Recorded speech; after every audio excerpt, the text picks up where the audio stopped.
ഹരി ഓം. ദശകം 18, ശ്ലോകം 5. വിഖ്യാതപൃഥുരതിതാപസോപദിഷ്ടൈഃ സൂതാദ്യൈ പരിണുതഭാവി ഭൂരിവീര്യഃ വേനാർത്യാ കബളിതസമ്പദം ധരിത്രീം ആക്രാന്താം നിജധനുഷാ സമാമകാർഷീഃ. പദങ്ങളെ ഒന്ന് പിരിച്ചു നോക്കാം. വിഖ്യാതഃ പൃഥുഃ ഇതി താപസ ഉപദിഷ്ടൈഃ. വിഖ്യാതപൃഥുരിതി താപസോപദിഷ്ടൈഃ. വിഖ്യാത എന്ന് പറഞ്ഞിട്ട് അവിടെ നിർത്തരുത്, അവിടെ ഒരു വിസർഗമാണുള്ളത്. അത് കഴിഞ്ഞ് പൃഥുരിതി, പൃഥുഹു ഇതി, പൃഥുരിതി. അപ്പം വിഖ്യാത എന്ന് പറഞ്ഞ് നിർത്തിപ്പോയാൽ അവിടെ ദീർഘം വരും. വിഖ്യാതപൃഥുരിതി താപസോപദിഷ്ടൈഃ അങ്ങനെ ചൊല്ലണം. വിഖ്യാതപൃഥുരിതി താപസോപദിഷ്ടൈഃ സൂതാദ്യൈഃ പരിണുത ഭാവി ഭൂരി വീര്യഃ. സൂതാദ്യൈ പരിണുത ഭാവി ഭൂരി വീര്യഃ വേന ആർത്യാ കബളിത സമ്പദം ധരിത്രീം. വേനാർത്യാ കബളിത സമ്പദം ധരിത്രീം. ധരിത്രീം ആക്രാന്താം, ആക്രാന്താം നിജ ധനുഷാ സമാം അകാർഷീഃ. സമാം അകാർഷീഃ. ആക്രാന്താം നിജധനുഷാ സമാമകാർഷീഃ. വിഖ്യാതപൃഥുരതി താപസോപദിഷ്ടൈഃ സൂതാദ്യൈ പരിണുതഭാവി ഭൂരിവീര്യഃ വേനാർത്യാ കബളിതസമ്പദം ധരിത്രീമാക്രാന്താം നിജധനുഷാ സമാമകാർഷീഃ. ഇപ്പോൾ ഈ മൂന്നാമത്തെ വരിയും നാലാമത്തെ വരിയും ചേർത്ത് വായിക്കുകയാണെങ്കിൽ വേനാർത്യാ കബളിത സമ്പദം ധരിത്രീമാക്രാന്തം, ആക്രാന്താം. അപ്പം ധരിത്രീം എന്ന് പറഞ്ഞ് നിർത്താണ്ട് അടുത്ത വരി തുടങ്ങുന്നത് മാക്രാന്തം എന്നായിരിക്കും. അപ്പോൾ ആരുടെയെങ്കിലും പുസ്തകത്തിൽ മാക്രാന്താം എന്ന് ആണ് എന്നുണ്ടെങ്കിൽ ആ മാക്രാന്താം എന്ന് വായിക്കരുത്.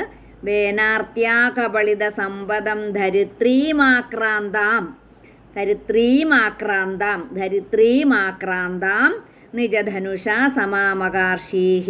അപ്പം ധരിത്രീ എന്ന് കഴിഞ്ഞിട്ട് അവിടെ ഒരു വര കാണും. അത് കഴിഞ്ഞിട്ടായിരിക്കും മാക്രാന്താം എന്നും പറഞ്ഞ് നാലാമത്തെ വരി തുടങ്ങുന്നത്. അപ്പം നമ്മൾ മാക്രാന്താം എന്നെടുക്കരുത്, ആക്രാന്താം എന്നാണ് ആ വാക്ക്. അപ്പം ചേർത്ത് വായിക്കുന്നതുകൊണ്ട് തെറ്റില്ല, അത് കുറച്ചുകൂടെ ഭംഗിയുമാണ്. വേനാർത്യാ കബളിത സമ്പദം ധരിത്രീമാക്രാന്താം നിജധനുഷാ സമാമകാർഷീഃ. ശ്ലോകം 5ൻ്റെ അന്വയവും അർത്ഥവും നോക്കാം. പൃഥുഃ ഇതി വിഖ്യാതഃ ത്വം. പൃഥുഃ ഇതി, പൃഥു എന്ന, വിഖ്യാതഃ ആ വിശ്രുതനായ, ത്വം നിന്തിരുവടി. പൃഥുഃ ഇതി വിഖ്യാതഃ ത്വം. പൃഥു എന്ന ആ വിശ്രുതനായ നിന്തിരുവടി താപസോപദിഷ്ടൈഃ. താപസോപദിഷ്ടൈഃ താപസന്മാർ ഉപദേശിച്ചതനുസരിച്ച് സൂതാദ്യൈഃ പരിണുത ഭാവി ഭൂരി വീര്യഃ. ആ താപസന്മാർ ഉപദേശിച്ചതനുസരിച്ച് ഭാവിയിൽ ഉണ്ടാകാനിരിക്കുന്ന മഹാപരാക്രമശാലിയാണെന്ന് വന്ദികൾ പാടിപ്പുകഴ്ത്തുന്നവനായിട്ട്, എന്ന് വെച്ചാൽ പാടിപ്പുകഴ്ത്തി. അപ്പം പൃഥു അവതരിച്ചു കഴിഞ്ഞു. അപ്പോൾ പൃഥു അവതരിച്ചു കഴിഞ്ഞപ്പോഴത്തേനും എല്ലാവരും എന്താ ചെയ്യുന്ന, താപസന്മാരും ആരാണെങ്കിലും നമുക്കൊരു നല്ല ഗുണമുണ്ടെങ്കിൽ അതിനെ പാടിപ്പുകഴ്ത്തുക. പാടിപ്പുകഴ്ത്തുമ്പം അവർക്ക് ആ നല്ല ഗുണം, ഇപ്പം ഒരു കൊച്ചുകുട്ടിയാണെങ്കിൽ പോലും നീ നന്നായിട്ട് ചെയ്യുന്നുണ്ട്, നീ നന്നായിട്ട് പഠിക്കുന്നുണ്ട് എന്ന് പറയുമ്പോഴത്തേനും അവർക്ക് ആ ഒരു പോസിറ്റിവിറ്റി വരികയാണ് ചെയ്യുന്നത്. പോസിറ്റിവിറ്റി വന്ന് അവർ കുറച്ചുകൂടെ നല്ലതായിട്ട് ചെയ്യാനായിട്ട് ശ്രമിക്കും. അപ്പം നമ്മുടെ കൊച്ചിലെ തന്നെ നമ്മളൊക്കെ പലപ്പോഴും പറയും, നല്ലോണം പാട്ട് പാടുകയാണെങ്കിൽ നന്നാ പാടുന്നുണ്ട്, ഇച്ചിരി തെറ്റൊക്കെ വന്നാലും പറയും നന്നായിട്ട് പാടുന്നുണ്ട്, നന്നായിട്ട് സംസാരിക്കുന്നുണ്ട്. അപ്പോൾ അവരെ എൻകറേജ് ചെയ്യും. അപ്പോൾ നമ്മൾ ഭഗവാനെയും ഒക്കെ എന്താ ചെയ്യുന്നത്, സ്തുതിക്കുകയാണ് ചെയ്യുന്നത്. ആ സ്തുതി ആർക്കും കേൾക്കാൻ ഇഷ്ടമാണ്. നല്ല കാര്യങ്ങൾ ഉള്ളത് നമ്മൾ നല്ലതായിട്ട് തന്നെ പറയണം.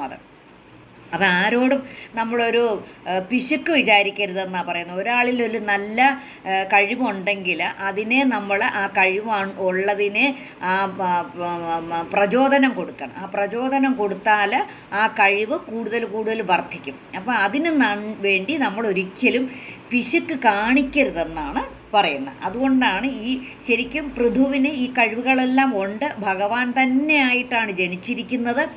എന്നിട്ട് പോലും ഈ താപസന്മാർക്ക് ആ മനോഗതം അറിയാം. താപസന്മാരൊക്കെ ആരാണ്? അവർക്ക് തപസ് ചെയ്ത് ജ്ഞാനികളല്ലേ. അപ്പം അവരുടെ ഉപദേശമനുസരിച്ച് ആ ഭാവിയിൽ ഉണ്ടാകാനിരിക്കുന്ന എന്ന് പറഞ്ഞാൽ ആ പൃഥു ചക്രവർത്തി ആ മഹാപരാക്രമശാലിയാണെന്ന് ആയിരിക്കും എന്നുള്ള വിശ്വാസത്തോടു കൂടിയിട്ട് അവരെ പാടി പുകഴ്ത്തണം എന്നാണ് പറഞ്ഞിരിക്കുന്നത്. അതാണ് താപസന്മാർ ഉപദേശിച്ചത്. ആ താപസന്മാരുടെ ഉപദേശമനുസരിച്ച് എല്ലാവരും പാടി പുകഴ്ത്തുവാൻ തുടങ്ങി. നമ്മളും ഇത് തന്നെ ചെയ്യണം. വാസ്തവത്തിൽ ആർക്കെങ്കിലും എന്തെങ്കിലും പാടി പുകഴ്ത്തണം എന്നല്ല, ആർക്കെങ്കിലും എന്തെങ്കിലും ഗുണമുണ്ടെങ്കിൽ നമ്മൾ അവരെ അംഗീകരിക്കുന്നത് വഴി നമ്മുടെ മനസ്സിനും നല്ലതാണ്, ആ കേൾക്കുന്ന വ്യക്തിക്കും നല്ലതാണത്. അപ്പോൾ അതുകൊണ്ട് അങ്ങനെ ചെയ്യണം എന്നുകൂടിയുള്ളൊരു പാഠമാണ് നമ്മളിതിനകത്ത് പഠിപ്പിക്കുന്നത്. അപ്പം അങ്ങനെ ഉപദേശിച്ചതനുസരിച്ച് അവരൊക്കെ പാടി പുകഴ്ത്തുന്നവരായിട്ട് വേനാർത്തിയ കബളിത സമ്പദം ധരിത്രീം. ആ വേനൻ എങ്ങനെയായിരുന്നു? വേനൻ ഒരു ചീത്ത സ്വഭാവമുള്ളവനായിരുന്നു. ഒരു രാജ്യ ഭരിക്കാനുള്ള യാതൊരുവിധ കഴിവോ ഒന്നുമില്ലാത്തവനായിരുന്നു. വൃത്തികെട്ട സ്വഭാവമുള്ളവനായിരുന്നു. അപ്പം ആ വേനൻ്റെ പീഡകളാൽ സമ്പത്തെല്ലാം ഉള്ളിലേക്ക് വലിച്ചു കളഞ്ഞ ആ ഭൂമിദേവി ഈ വേനൻ്റെ ശല്യം കാരണം ഭൂമിദേവിയാണല്ലോ നമുക്ക് എല്ലാ തരത്തിലുള്ള കാര്യങ്ങളും നമുക്ക് ജീവിക്കാനുള്ള സമ്പത്ത് ഭൂമിയിലുണ്ട്. അപ്പോൾ അത് മുഴുവൻ വേനൻ്റെ ആ പീഡകൾ വേനൻ പീഡിപ്പിച്ചത് കാരണം ആ സമ്പത്തെല്ലാം ഭൂമിദേവി ഉള്ളിലേക്ക് വലിച്ചു കളഞ്ഞു. അപ്പം നമ്മളതുകൊണ്ടാണ് മരങ്ങൾ മുറിക്കുമ്പോഴും പിന്നെ ഈ ഭൂമിയെ ഉപദ്രവിക്കരുതെന്ന് പറഞ്ഞു. ഭൂമിയെ ഉപദ്രവിച്ച് കഴിയുമ്പോഴാണ് അത് പല പല ആപത്തുകളും നമുക്കുണ്ടാകുന്നത്. പിന്നെ കടൽക്കയറ്റം വരുന്നു. ഇതെല്ലാം പ്രകൃതിയെ നമ്മൾ ഉപദ്രവിക്കാൻ പാടില്ല. പ്രകൃതിയെ നമ്മൾ ബഹുമാനിക്കണം. പ്രകൃതിയും ഭഗവാൻ തന്നെയാണ്, അത് നമ്മൾ ബഹുമാനിക്കണം. അതിന് ഉദാഹരണമാണ് ഈ വേനൻ ചെയ്ത ആ കാര്യങ്ങൾ. അതിൻ്റെ ദൃഷ്ടാന്തം നമ്മളെ കാണിച്ചു തരികയാണ് ചെയ്യുന്നത്. ആ വേനൻ്റെ പീഡകളാൽ ഭൂമി എന്ത് ചെയ്തു? ഇനിയിപ്പം നീ ഒന്ന് ചെയ്യുന്നതൊന്ന് കാണണം എന്ന് വിചാരിച്ച് ഭൂമി സമ്പത്തെല്ലാം ഉള്ളിലേക്കങ്ങ് വലിച്ചു കളഞ്ഞു. ആ ഭൂമിയെ ആക്രാന്താം നിജധനുഷാ സമാമകാർഷീഹി. അപ്പം അങ്ങനെ ഉണ്ടായിരിക്കുന്നതെന്ന് വെച്ചാൽ നശിച്ചിരുന്ന ഒരു കാലത്താണ്. എല്ലാം നശിച്ചു. ഭൂമിയിൽ ഒന്നും സമ്പത്തില്ലാണ്ടായി, ജനങ്ങൾക്ക് ജീവിക്കാൻ രക്ഷയില്ലാണ്ടായി. അപ്പോൾ അങ്ങനെ വരുന്ന സമയത്ത് അതുകൊണ്ടാണ് രാജ്യം ഭരിക്കുന്നവർ എപ്പോഴും നല്ല മനസ്സുള്ളവരായിരിക്കണം. ജനങ്ങളുടെ ആ ഒരു ഇഷ്ടത്തിനനുസരിച്ച്, അവരുടെ സൗകര്യത്തിനനുസരിച്ച് അവർക്ക് സമ്പത്തുണ്ടാവാനും അവരുടെ മനസമാധാനമായിട്ട് ജീവിക്കാനും വേണ്ടി ആയിരിക്കണം ഒരു രാജ്യത്തെ തലപ്പത്തിരിക്കുന്നവർ ചെയ്യേണ്ടത് എന്നുകൂടി ഇതിനകത്ത് കാണിക്കുകയാണ്. ഇപ്പോൾ ഇരിക്കുന്നവരൊക്കെ എങ്ങനെയാണ് അവനവൻ്റെ പോക്കറ്റ് വീർപ്പിക്കാനായിട്ട് നോക്കുകയാണ് ചെയ്യുന്നത്. പണ്ടത്തെ കാലത്ത് അങ്ങനെയല്ല ചെയ്തിരുന്നത്. അപ്പം അതുകൊണ്ടാണ് ഈ ഒരു ഭരണസ്ഥാനത്തിരിക്കുന്നവർ ഏറ്റവും നല്ലവർ തന്നെ ആയിരിക്കണമെന്ന് പറയുന്നത്. അപ്പോൾ അങ്ങനെ ഈ വേനൻ്റെ ആ പരാക്രമങ്ങൾ കാരണം ഭൂമി സമ്പത്തെല്ലാം ഉള്ളിലേക്ക് വലിച്ചു കളഞ്ഞ ആ ഭൂമിയെ അപ്പോൾ ഇതെന്ത് വന്നു?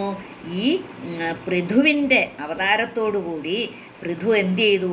ആക്രാന്താം, ആ നിജധനുഷാ സമാമകാർഷിഹി, ആ പരാക്രമം കൊണ്ട് നിലയ്ക്ക് നിർത്തി വില്ലിൻ്റെ അറ്റം കൊണ്ട് നിരപ്പാക്കിയെടുത്തു ഭൂമിയെ.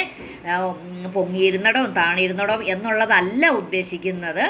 ആ ഭൂമിയെ സ്നേഹിച്ച് ഇതിന് കഥ പറയുന്നത് ഭൂമിയോട് യുദ്ധം ചെയ്തു എന്നാണ് പറയുന്നത്. ഭൂമിയോട് യുദ്ധം ചെയ്തപ്പോൾ ഭൂമിദേവി ഓടിപ്പോയി രക്ഷയില്ലാതെ അവസാനം ഭൂമിദേവി തോറ്റു കൊടുത്തു എന്നാണ് പറയുന്നത്. തോറ്റു കൊടുത്തിട്ട് നിനക്ക് എന്താ വേണ്ടതെന്ന് വെച്ചാൽ അത് ഞാൻ ചെയ്തു തരാം എന്നാണ് പറയുന്നത്. അപ്പം ആ യുദ്ധം ചെയ്തു, വില്ലിൻ്റെ അറ്റം കൊണ്ട് നിരപ്പാക്കുകയും ചെയ്തു എന്നാണ് പറയുന്നത്. ആ പൃഥുവിനോട് എതിരിട്ട് നിൽക്കാനായിട്ടുള്ള കഴിവ് ഭൂമിദേവിക്കില്ലാതെ ഭൂമിദേവി ഓടി ഓടി ഓടി ഓടിപ്പോയി. ഈ പൃഥു അമ്പെയ്യുകയും വില്ലിൻ്റെ അറ്റം കൊണ്ട് യുദ്ധത്തിനൊരുങ്ങുകയും ചെയ്ത സമയത്ത് എന്തിനു വേണ്ടിയിട്ടാണ് പൃഥു യുദ്ധം ചെയ്തത്? അതിലുള്ള സമ്പത്ത് ജനങ്ങൾക്ക് കിട്ടാൻ വേണ്ടിയിട്ടാണ് പൃഥു അത് ചെയ്തത്. അപ്പോൾ പിന്നെ ഭൂമിദേവിക്ക് മനസ്സിലായി. ഭൂമിദേവി പറഞ്ഞു, നിനക്ക് എന്ത് വേണം അത് ഞാൻ ചെയ്തു തരാം എന്ന് പറയുകയാണ് ചെയ്യുന്നത്. അപ്പോൾ ഈ പൃഥു എന്ന ആ പ്രസിദ്ധനായ അങ്ങ്, അത് പൃഥു ആരാണ്? ഭഗവാൻ തന്നെയാണ്. ആ പ്രസിദ്ധനായ അങ്ങ് താപസന്മാരാൽ ഉപദേശിക്കപ്പെട്ട സൂതമാഗത വന്ദികളാകുന്ന, സൂതന്മാരെന്ന് പറയുന്ന ആരാണ്? ഈ പുകഴ്ത്തിപ്പാടാൻ തന്നെ പ്രത്യേകിച്ചുള്ള ആൾക്കാരുണ്ട്, അതാണ് സൂതൻ എന്ന് പറയുന്നവർ. അപ്പോൾ ഭാഗവതത്തിൽ നമുക്ക് മനസ്സിലാക്കാം, സൂതനാണ് ആ കഥ പറയുകയും പുകഴ്ത്തി പറയുകയും ഒക്കെ ചെയ്യുന്ന കുറച്ച് സ്തുതി പാഠകന്മാരാണ് അവർ. അപ്പോൾ അവരാൽ സ്തോത്രം ചെയ്യപ്പെട്ടു. പൃഥുവിനെ പുകഴ്ത്തി പാടാൻ തുടങ്ങി. വേനൻ അതികഠിനമായിട്ട് ഉപദ്രവിക്കുക നിമിത്തം സമ്പത്തുകളെല്ലാം ഉള്ളിൽ ഒതുക്കി വെച്ചിരിക്കുകയായിരുന്ന ഭൂമിയെ തൻ്റെ ആ ധനുഷ്കോടി കൊണ്ട് അങ്ങ് സമനിരപ്പാക്കി തീർത്തുവല്ലോ. അപ്പോൾ അതാണ് പൃഥു ചെയ്തത്. സമ്പത്ത് വീണ്ടെടുക്കാനായിട്ട് ശ്രമിച്ചു. ഖ്യാത പൃഥുരുതി താപസോപദേഷ്ടൈഃ സൂതാദ്യേ പരിണുത ഭാവി ഭൂരിവീര്യഃ വേനാർത്യാ കപളിത സമ്പദം ധരിത്രീമാക്രാന്താൻ നിജധനുഷാ സമാമകാശീഃ.